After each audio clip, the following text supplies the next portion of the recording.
మీ చేతుల మీద ఒక అద్భుతం జరగబోతుంది. రీజనల్ రింగ్ రోడ్ 360 కిలోమీటర్ల రీజనల్ రింగ్ రోడ్ మీ చేతుల మీద నిర్మాణం కాబోతుంది.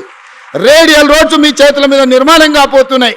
ఫ్యూచర్ సిటీ ఎయిర్పోర్ట్ కు కూతవేటు దూరంలో ఫ్యూచర్ సిటీ ఫార్మా సిటీ నిర్మాణం కాబోతుంది.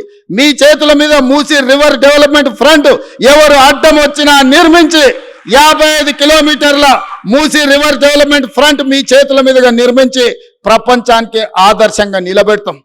లండన్లో హడ్సన్ రివర్ ఉంటుంది, అదే లండన్లో థేమ్ రివర్ ఉంటుంది, అమెరికాలో హడ్సన్ రివర్ ఉంటుంది, అదేవిధంగా గుజరాత్లో మీకు సబర్మతి రివర్ ఫ్రంట్ ఉంటుంది.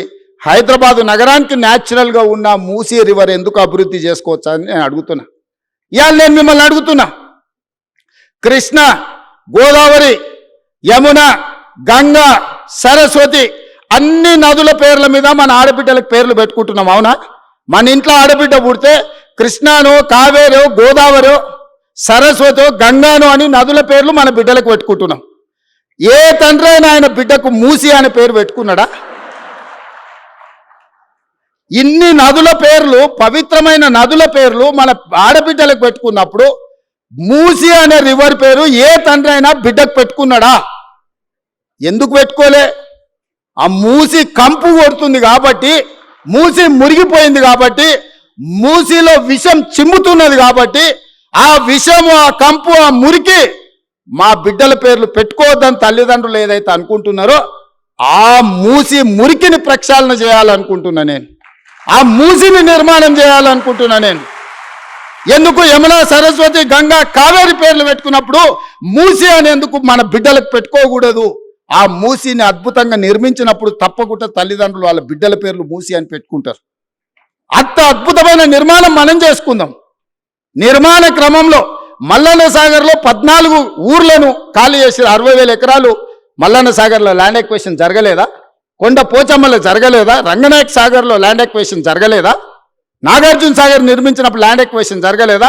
శ్రీశైలంలో మా కొల్లాపూర్ మునిగిపోతే 92 జీవో ఇచ్చి ఇప్పటికి ఇంకా ఉద్యోగాలు ఇవ్వని కేసులు పెండింగ్ ఉన్నాయి. శ్రీశైలం కట్టినప్పుడు నిర్వాసితులు కాలేదా? ఇవాళ మూసి నిర్మాణం చేస్తే కూడా కొన్ని వేల మంది, 5,000 మందో 10,000 కుటుంబాల్లో నిర్వాసితులు అయితే నిర్వాసితులను ఎట్లా ఆదుకోవాలో సలహా చెప్పండి అని నేను అడుగుతున్నా. ఈరోజు భూసేకరణ జరిగేటప్పుడు, మూసి నిర్మాణానికి భూమి తీసుకునేటప్పుడు మల్లన్న సాగర్ల భూ నిర్వాసితులను నువ్వు పోలీసులతో కొట్టించి, గుర్రాలతో తొక్కించి కొట్టినావు కదా.